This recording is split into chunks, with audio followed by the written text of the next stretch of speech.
What up, people? Coach V, New Breed Boxing. How to be coachable. Being coachable is the prerequisite for progress and success in anything in life. I mean, from boxing to just, your careers, to being a good person, whatever. You always got to be learning.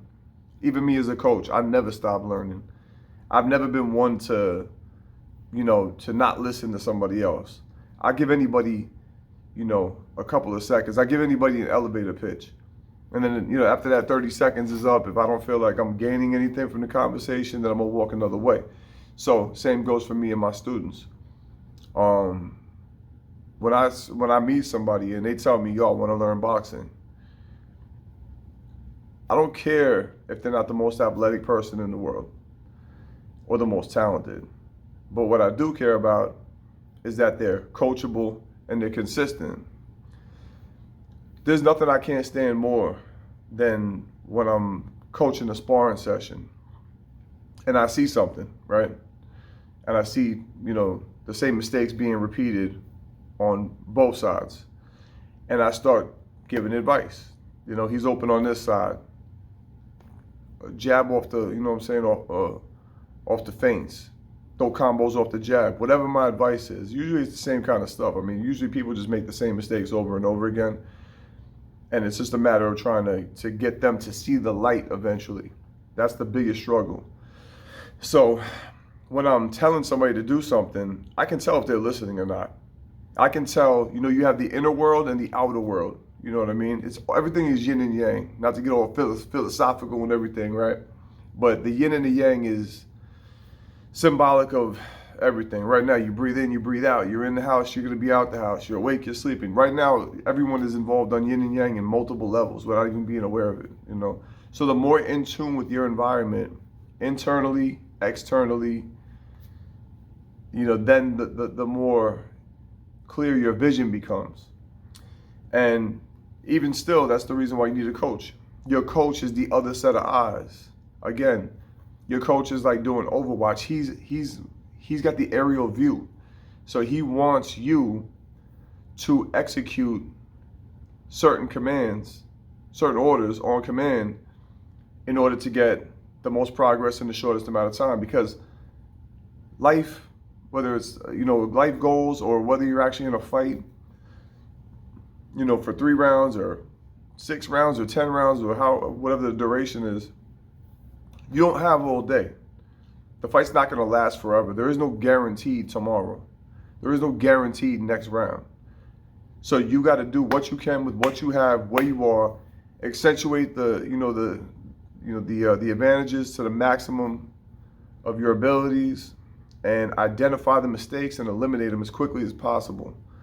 Boxing's about who makes the least mistakes. If I see you keep getting hit with the same punch, like a lot of guys get tore up on their lead side because their lead side is, a lot of people don't spend enough time developing it offensively and defensively, and that's where they get hit a lot. Plus, everybody wants to be, Mayweather, so they got their lead hand down, and they're just eating punches on the whole lead side of their face.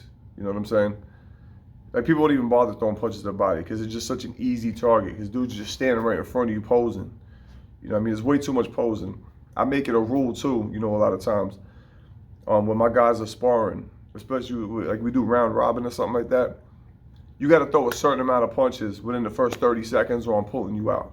We don't do all that posing. Yeah, you got to be tactical and strategic, but not to the point where time is just flying by with nothing to show for your, for your time in the ring. You're just being inactive, posing, waiting for the perfect opportunity. We don't do that.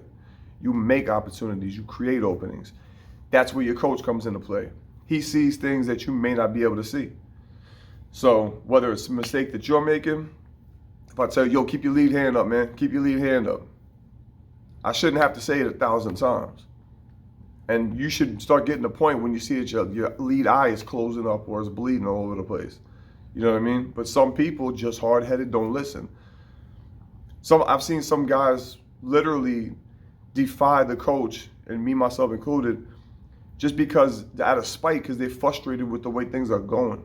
That's just suicidal at that point. You're like a suicide bomber. Like, you don't even care what the outcome is. You just want to be in the mix just to spite people at that point. That is the most non-productive nonsensical waste of fucking time I've ever seen. I don't understand these people. When I see somebody like that, I don't even want to deal with them. What I love is when I'm telling somebody, yo, hook off the jab. The dude's catching your jab. He's got a nice high guard.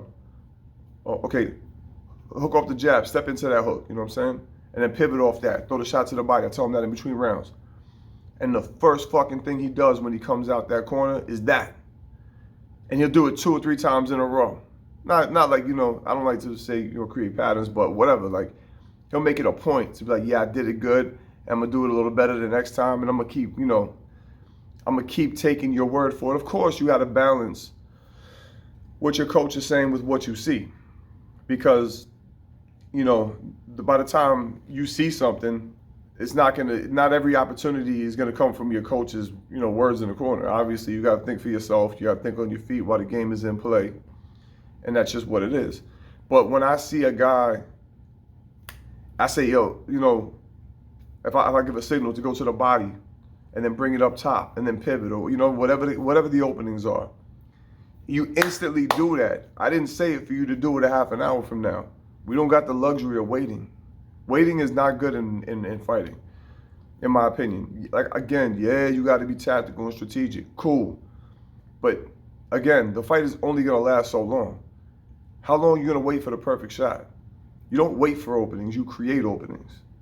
And, again, that's where your coaches come into play. You know, I hate to be repetitive, but there are so many people that are so hard-headed and stubborn that it's like, what's the point in having a coach? I'm not a water boy. I'm not a cheerleader. You know what I'm saying? If you want that, then go play football or baseball. I don't even know. You know what I'm saying? Like, I'm not doing that.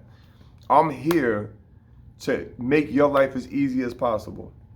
So when I see a guy listen and execute instantly, even if he doesn't successfully, you know, execute the first attempt, I'm still ecstatic that you tried, that you're registering and processing the information I'm giving you, and you're taking the initiative to try to advance your position by using my advice combined with the opportunities that you see. You know what I mean? So again, yeah, you got to think for yourself. And if I tell you that a guy's wide open for a certain shot and you see a better opportunity because he did something completely different, you know, from one moment to the next, and you just saw, you know, a light bulb went off in your head, and you're like, yo, that's open now. Openings in fighting and strikes and stuff like that are fractions of a second. You know what I'm saying? I mean, you could throw, like I said, depending on your weight class, you could throw 4 to 6 punches in 1 second, or do 4 to 6 movements offensively and defensively combined, depending on your weight class, in 1 second. So, you know, when you see these opportunities, you got to jump on them. You know what I mean? And it's cool too. I like sometimes too when fighters ask questions too. You know what I'm saying?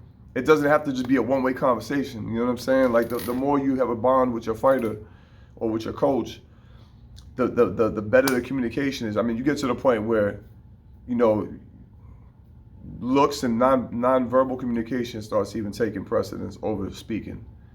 You know what I'm saying? Like, you just start, you know, you just have like a telepathic communication going on. That's the ideal situation. You don't want to have a combative relationship with your coach, like question. I'm not gonna have somebody questioning me, like not to the point where like they're basically, you know, almost not trusting me. You know what I'm saying? Like, you can question me, but don't debate with me. I'm not doing that. You know what I'm saying? The second we get to that point in the relationship, good luck. I could care less what happens at that point because I'm not dealing with you. Aside from that, being consistent, man, it's really not like rocket science. Being coachable is about listening, and all the orders is off the top of the head. There's no particular order. Listening, executing my commands, being consistent, being loyal, and trusting in the process, and being patient. You know, because especially with sports and stuff like that, it definitely is not an overnight success. There's no overnight success in sports, period. You know, not many people are even doing sports anymore because there's a lot easier ways to make money. You got to really love what you're doing. This can't be for the money. You know what I'm saying? If you don't genuinely do this because you love it, and, you know, you're not going to have the the fortitude to endure all the pain and trials and tribulations, the blood, sweat, and tears that come with this, you're not gonna make it. You know what I'm saying? And if you're not gonna listen to your coach, first of all, you gotta find a good coach. That's the hard part. There's not too many of them out there. But when you do find that coach, maintain that relationship, man. And try to keep advancing your position and show your coach that you really mean business and you're really trying to take this goal to the highest heights possible.